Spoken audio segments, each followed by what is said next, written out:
Fire ants out there. I got a few. I think they're trying to bring us some pop-up or something. Here we are doing work at the thing. This good lady's got yeah.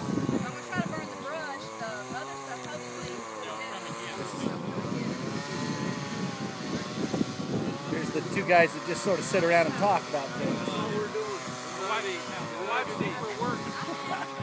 Yeah, me too. Look at this spot. Hey, I wish you could have seen this when we first came by. It's pretty amazing what just happened. Me and Doug did it all by ourselves here. I want you to see this. It looked just like this, and this one me and Doug were through a bit. See that? And Dave helped a little bit. He got some water, and we built that house. Thanks, Caleb.